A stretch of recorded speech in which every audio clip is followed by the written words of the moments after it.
Okay, this is the UK House Price Index according to Zoopla. Now, I usually look at the government's national statistics, which is the house price index for the whole of Scotland and the UK as well. And that's historically a good record of where house prices have been going and where they could be going. But the good thing about Zoopla is what I find next is Zoopla's a great data gatherer. They also have a lot of information which is real time as well. So they get a real good handle on what the current situation is with regards to house price index. So I like this one as an update to what's going on and to supplement what is the UK house price index issued by the government of the national statistics and the government. So let's kick off and talk about Zoopla and what they're saying. Their executive summary, first of all, is UK house prices have actually remained unchanged over the last 12 months. Prices rising across all areas over last quarter. Annual rate of price inflation remains negative across south and southern England. And rising elsewhere. So in Scotland, you'll see it rising. The rest of southern England, which is London and the surrounding areas down the bottom of the UK, tend to be negative just now in terms of the house price growth. Home buyers and sellers are largely undeterred by the election campaign, according to Zoopla, and demand is 6% and sales agreed 8%, both higher than last year. Now that's a lot to do with the amount of supply coming on as well. You've got a higher demand, you've got higher sales, but there is more stock coming on. So that's the thing you've got to watch out for is the amount of stock on the market, because that will then mean it will take longer, more than likely, for you to sell your home. An easy way to do that and to gauge that is to go into Zoopla and type in the postcode area you're in. So, for example, let's take KY8. So we type in KY8 into Zoopla right now, and I'll just go in and do that. And I'll tell you right now what the number of properties available for sale is in the KY8 area. So the number of properties for sale in the KY area is 91. Now, if you tune into my weekly updates, you'll see straight away how many properties are actually selling in each area on average in the KY8 area, which is the Leavenmouth area, more than likely. So I'll just quickly go into that and look at my weekly update. I've got here the weekly property update, and I'll look at last week's, and I'll quickly look at that number. So in the KY8 area, across the June period, the number of properties sold in Leavenmouth was 49. So if we have, according to Zoopla, I think I said about 90 properties on the market in that area, and we've got 49 selling. There's just about 2 months worth of stock in the Leavenmouth area, the KY area, which tells you it's going to take 2 months on average. So to sell a house in Leavenmouth and KY8. Now, you could do this if you look at my updates every single week. I could tell you exactly what St Andrews is. Well, I'll give you an example of what St Andrews is just now, and you could look at this for yourself.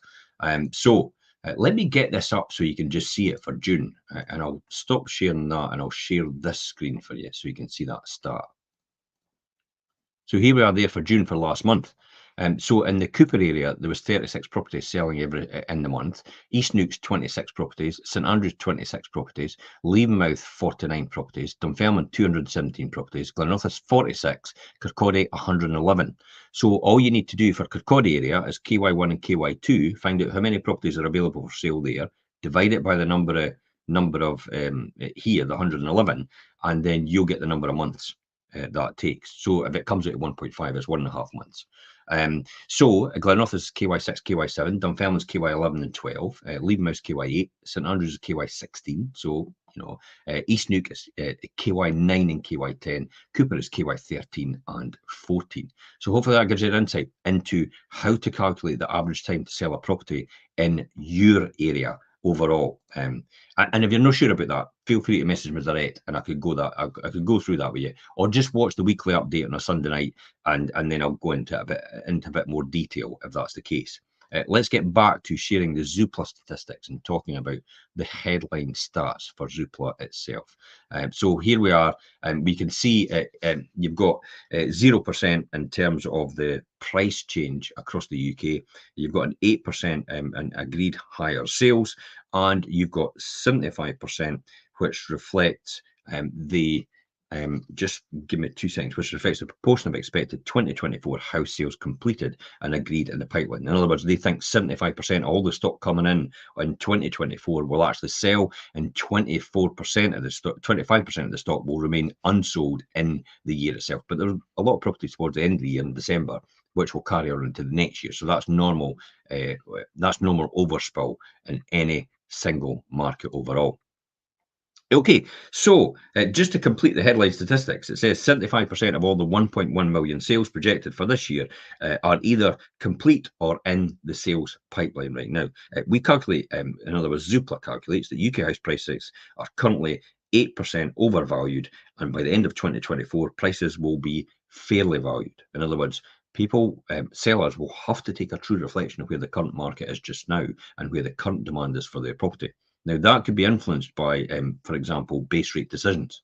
There's talk right now from Haskell, who's one of the Bank of England base rate committee, and he's indicating that because core inflation is still high, rather than inflation being 2%, it's still high, and core inflation is things like goods and services for food and things like that. You know, he says it's still high, so he thinks it's likely that it's unlikely that base rates would drop in August, which I'm quite surprised about.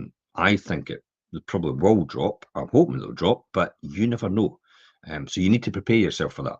So if you're ready to go now, you maybe really need to talk about with your agent about price realignment to make sure you're more attractive than someone else in the market right now. If there's an oversupply in your area of your type of property or properties in your similar price band, which looks more attractive as a result. Okay, so Zoopla then going to say they calculate UK house prices, as I said, 8% overvalued, and by the end of 2024 they'll be fairly valued. And the house prices are on track to be 1%, 1.5% higher over 2024, according to Zoopla. Just so I'll show you the wee graph that they've got here to indicate that. You've got the buyer demand up 6% compared to last year. You've got sales agreed up at 8%, flow of new supply up 4%. So there's 4% more properties than there were last year on the market right now. And stock of homes for sale at 19%. As a result of that, so that's gone up as well. So flow of new supply coming on 4% higher, but overall 19% more stock than there was last year, which is about a fifth when you think about it. So that's a lot more properties for you to compete against, especially if you're a seller. If you're a buyer, happy days, because then there's a more attractive proposition to say that you possibly might not need to pay as much as you should expect to pay last year for your property. But that's a matter of negotiation with the estate agent. It's selling the property. Just hope that, just fingers crossed, they're actually good negotiators, especially if you're a seller. So Zoopla then going to say home buyers and sellers shrug off the election. Well, why are they doing that?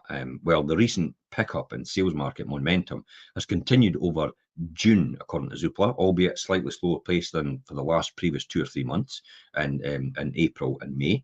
The new sales agreed are still running 8% higher than a year ago, and other key measures of market activity are also higher year on year. There are signs that the market activity is starting to slow as we approach the quieter summer period, because in Scotland, all the schools are on holiday. People are going on holiday now. So it tends to slow down a bit during that period, and then it will start to pick up towards August, the middle of August onwards again as a result. So, you know, you could have a slowdown. Buyers and sellers who were at the start of the home buying process when the election was called are more likely to have delayed their buying decisions until after the election, adding to a slowdown in activity. So sales agreed are down slightly month on month across all regions, led by the northeast of England, which is -6% in sales, and West Midlands, which is -5%. The overall stock of homes for sale continues to grow across all areas. So there's more housing stock coming onto the market, albeit at a slower rate than recorded over the recent months. There are still almost a fifth more homes for sale than a year ago. That's a lot of homes. Definitely a lot of homes. Now, when you think about that in Fife, there's a fifth more than usual, and they're selling 500 a month. That's another 100 properties available for sale for people to choose from, over and above the 500 it was getting bought already. And if you've not got enough buyers to do that, then the stock will build up, and then more and more properties will be available for people, and therefore prices will start to realign as a natural result of that. It won't be mass panic. It won't be crashes or anything like that. It's just that prices, you need to be more sensitive about your pricing and about your strategy going into it as well. I discussed it with someone today about pricing strategy. You know, in the boom market, it was let's shoot for the stars and catch the moon the way down.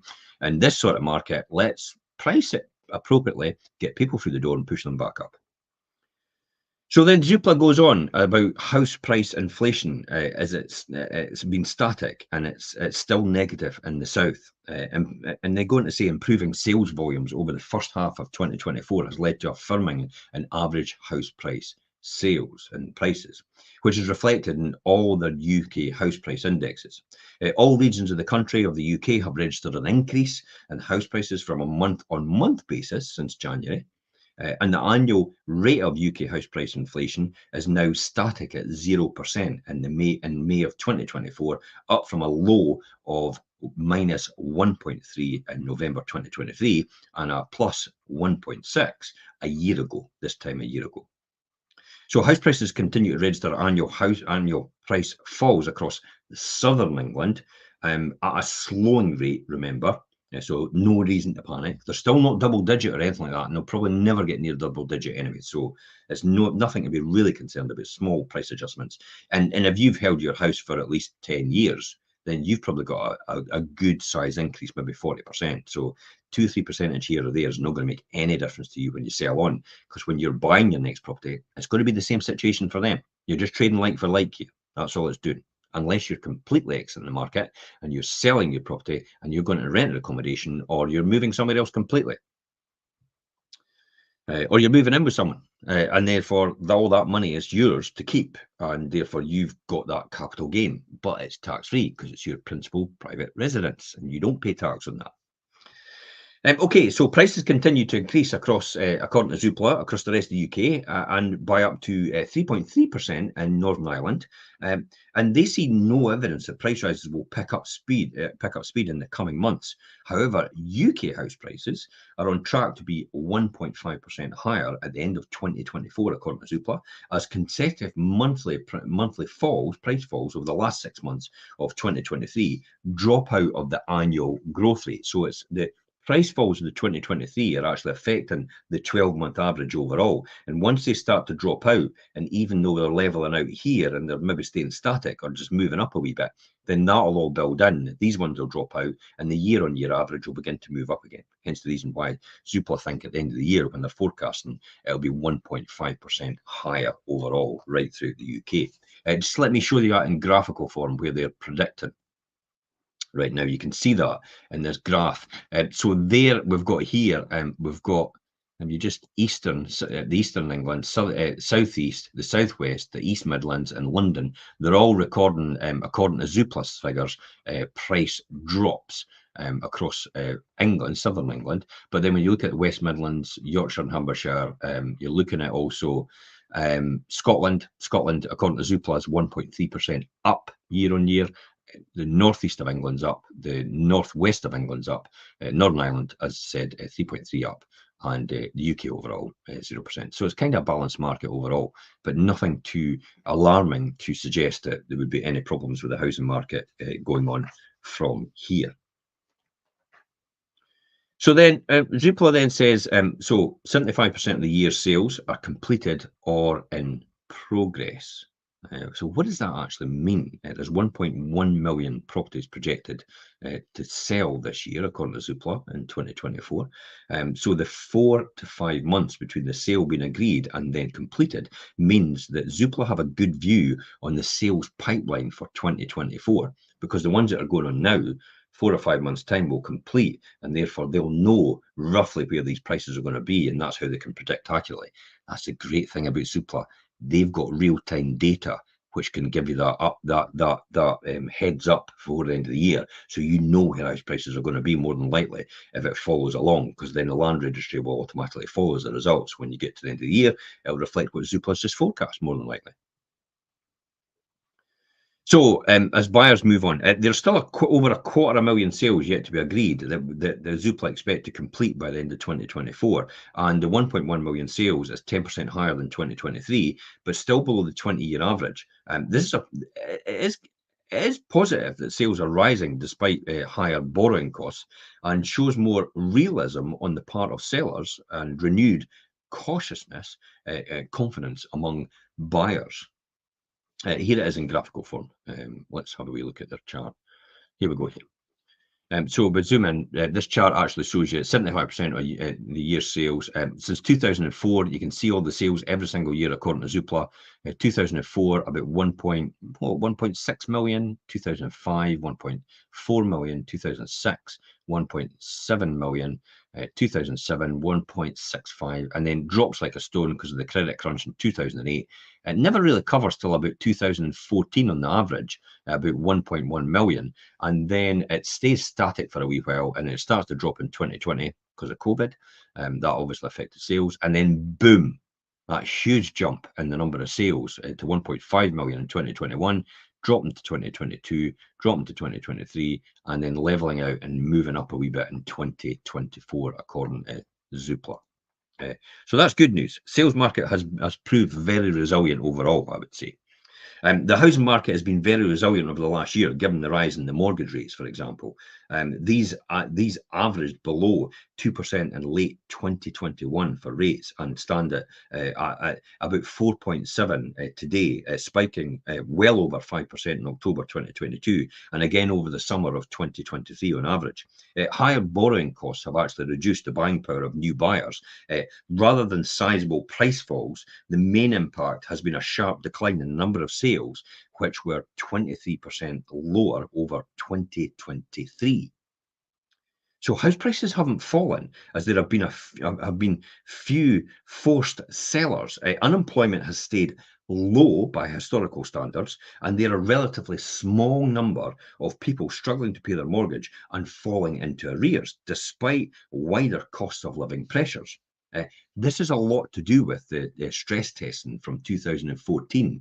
It was put in place in order to protect buyers of property, to make sure they can afford mortgages at a higher level if prices go up as a result. Now, most banks are actually still continuing to do that right now, so that's why it's been quite resilient, and the market's been quite hedged, we would say, and protected against that volatile increase in base rates and mortgage costs as well. So Zoopla then going to say house prices still look expensive on various measures of affordability, and they expect house price inflation to remain muted, likely to rise more slowly than household incomes over the next 1 to 2 years. So does housing then remain overvalued? And is that trend sort of improving? Well, one way to track affordability is to measure the extent to which actual house prices are higher or lower than an affordable house price calculated from household incomes and mortgage rates overall. So this is where we come to the recent jump in mortgage rates has led to house prices becoming overvalued by 13% at the end of 2023. This is less severe than in the run-up to 2007, the global financial crisis, and the late 1980s house price bubble, which most people won't remember, but I vaguely remember it. I was a bit young at that age. 1980. I was probably still at high school. Yeah, probably about 12. Long time ago. Okay, so then what does that mean for everything overall? Well, double-digit price falls were followed by these periods in 2007 and also the 1980s. And price falls have been smaller more recently as overvaluation was more modest and sales volumes have taken the hit. So less properties were actually sold in comparison to these times. Faster wage growth, though, over the last 3 years has boosted household disposable incomes and helped offset the impact of higher mortgage rates. Mortgage buyers have also been taking longer-term mortgages to eke out that extra plus or minus or 5% plus of additional buying power it was required. So Zoopla estimate that house prices were 8% overvalued at the end of Q1 in 2024. Now that's right across the whole of the UK. But by the end of the year, this overvaluation will probably disappear, and house prices will probably start to level off, and sellers will become more realistic about their asking price overall. This assumes that house price rises of 1.5% and mortgage rates remain at 4.5% as well. So as I said, if 4.5%, if it starts to drop, mortgage rates start to drop, then possibly house prices will begin to continue to go up just slightly more, but not huge amounts in double-digit figures like we saw in the actual COVID times, just after then the boom period. Let's look at a wee graph to indicate this. So here we are here. This is the graph of the UK house prices on track to be fairly valued by 2024, and you can see UK house prices over the quarters from 1974. So UK house prices overvalued, according to Zoopla. House prices were overvalued in 1974, the quarter four of 1974, by 20%. But you can see how they were undervalued. They were just level and slightly undervalued in UK house prices in 1977. When we go up to 1989, you can see how, well, according to Zoopla, house prices were grossly overvalued. But that was probably a boom period where they were actually went up, and then they started to level off again in the early 90s and level off again. And then they're up in quarter of 2007 by 53% overvalued, according to Zoopla. Hence the reason why the crash came along, because they couldn't sustain that. Banks had borrowed far too much money on that, and then when the price adjustment came through for this overvaluation, then the banks couldn't afford to sustain that lending because there was negative equity in most mortgages, and that's why the house prices came crashing down in 2007. So then it leveled off, and we had a realistic assumption. But see how, according to Zoopla, see how since 2007, historically, the house prices had been grossly undervalued in comparison from then on. And this is why it started to jump up. Now, in 2019 or 2018, I actually, did a podcast and did a video about this, about the fact that, when I looked at the multiplier, in terms of the amount of the house price, the average house price compared to the average income of an area, if the multiplier is traditionally below 6 times, you know that historically that price is undervalued at this point in time for that house.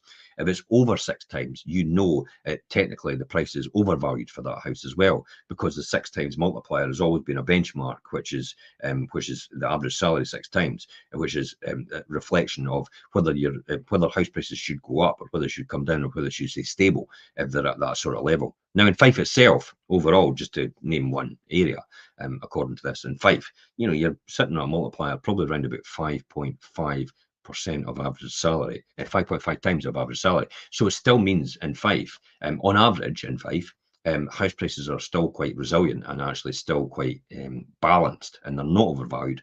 They're just slightly undervalued on average overall. That doesn't mean to say the top end in St Andrews is, you can't really say that's average or that's undervalued, because they're the top end. There has to be an average somewhere, and St Andrews is at the top, and the other side of that the coin is the ones that are at the lowest level as well. Okay, so that's the graph. So interest rates interest rates really hold the key here. If I was going to summarize this, looking ahead, the near-term outlook for the sales market really depends on the outlook for the mortgage rates, which are a function of the outlook for interest rates. Any reductions in the base rate over the summer and into the autumn as well, when I spoke about in August, will deliver a boost to the market sentiment and sales activity. Even though the impact on fixed rate mortgages will likely to be more muted, because fixed rate mortgages are buying from the money markets at a certain rate, and therefore they'll probably stay the same because that will not change substantially. But in the short term, on maybe on your if anybody's got a variable rate mortgage, it will probably come down if base rates come down. And if anybody's got a short term mortgage, you probably get attractive maybe 2-year fixed rate mortgages. You never know. You might have indexed mortgages coming back, which is base plus 0.9%, 1%, 1.5%. You might have that coming back, tracker mortgages as a result. let's see what happens. So based on city forecasts, for example, for base rates, Zoopla says they're expecting mortgage rates to remain roughly in line with about 4 to 4.5% range going into 2025. So this is a good forecast about where things are predicted to go in 2025 at the beginning. This is sufficient to support the sales volumes and low single-digit levels of house price inflation. House prices in the south of England are expected to continue to underperform the average, the UK average, as they realign with incomes. So real income growth, though, is the key to supporting sales and demand into 2025 itself. So that's kind of where things are going to go in conclusion. To give you a rough indication, I'll give you some maps which gives you an idea about, right across the UK where house prices are according to Zoopla at this point in time. So you can see there in Scotland, 1.3% up year on year according to Zoopla. Northern Ireland, 3.3% up. You can see the central UK all up as well, slight amounts. And then as we get to the Eastern Midlands and downwards to London and the south of England, they're all, slightly down as a result. But if you're looking at some of the key cities, you've got Belfast up, Manchester up, Glasgow's up, but they're, again, single digits, and they're below, they're all well below, and they're only 1% and 2%. Overall. And then, as I said, Edinburgh is just almost balanced, 0.2% higher year on year, according to Zoopla. And Nottingham and Oxford, Cambridge, Aberdeen's still a wee bit on its knees. It's never recovered since the oil industry consolidation of all the jobs and stuff like that, and less people needing property up there because there's less and less jobs available up there as well. So they've never really recovered from that as a result. And then if you look at the next graph, which is the average prices across some of more of the key 20 UK cities, you can see there Manchester, Glasgow, 148,200. Liverpool. See, I mean, Glasgow, a merchant city, you're buying for 450,000 for a 2-bedroom flat. So you can see how there's probably a lot of low value properties in the Glasgow area, according to Zoopla, to bring that down to 148 on average. You go into Edinburgh as well, 272,000 on average, and you've got Aberdeen 137,000 on average, London 535,000 pounds on average to buy a property in London, on average. Just that's mental. Who can afford 535,000 just as an average to buy a property in London? That is not sustainable. Hence the reason why London's having that realignment and slightly coming down in price as well to reflect that. Okay, so hopefully that's given you a real good insight into where we are, or where Zoopla says we are in terms of the what's happened so far, and then forecasting towards the end of the year. But overall, I think we're going to be quite steady. It's going to be a steady, balanced market.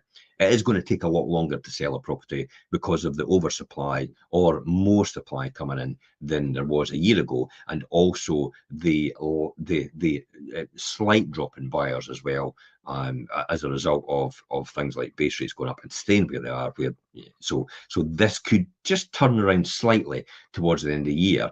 But the prediction is 1.5% higher in the UK overall by the end of the year, as the other negative ones drop out the 12-month average, and the positive ones fall into that as a result, as going on in the next 5 or 6 months. And the forecasts that Zoopla have got as well about all the properties they've got in now will take 4 or 5 months to sell and go through the system to go in the land register, which will reflect the UK house price index, which is why they're predicting it's around about 1.5%. So not going to be huge amounts over in Scotland, for example, over the home report value. It will be gradual amounts of the home report value, not huge amounts. But for the one-off properties, yeah, we're still getting it. We're still getting that personally for one-off properties that are quite unique. We're still getting significantly over the home report value. For most of the properties, you're getting round about the home report value or just over, and a few are just under home report value as well.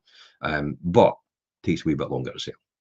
Hopefully that's given you a real good insight into the property market overall. And until next time, guys, I'm Jim Parker for Fife Properties TV. Bye-bye for now.